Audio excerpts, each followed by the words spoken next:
रायपुर में संस्कृत महाविद्यालय के परिसर में जैसे नालंदा परिसर बनाए गए हैं, जहां करीब 2000 विद्यार्थी 24 घंटा प्रतियोगी परीक्षा की तैयारी पर पढ़ाई कर सकते हैं।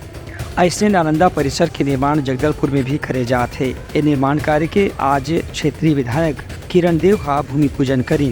ये मौका पर किरण देव का बताएं कि जगदलपुर में बनने वाला नालंदा परिसर जिला पंचायत कार्यालय के पास में तैयार करे जाही। यहाँ एक साथ 1000 विद्यार्थी मन के पढ़ने के सुविधा रखे जाही।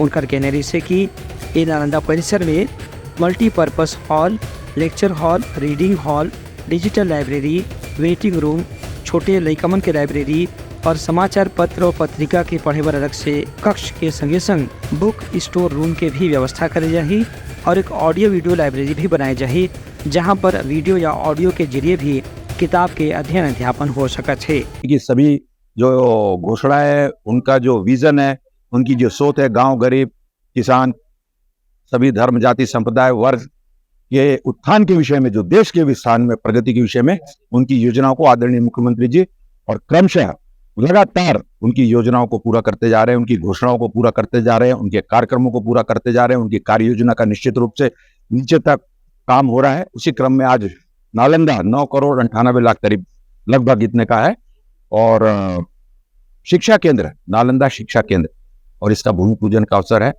बहुत ही मल्टीपर्पस यूज है। डिजिटल प्लेटफॉर्म पर हमारे 3 ऐसे उसके प्रोग्राम ऑर्गेनाइज हो रहे हैं। उसमें रीडिंग हॉल है, लाइब्रेरी है, लाइब्रेरी का शेल्फ है, उसमें हमारे बातचीत के लिए वहाँ पर कॉन्फ्रेंस के हॉल हैं, पुरुष और महिलाओं के लिए अलग अलग कक्ष बने हुए हैं। Everything is. ब्यूरो रिपोर्ट, पुतलंगा न्यूज़।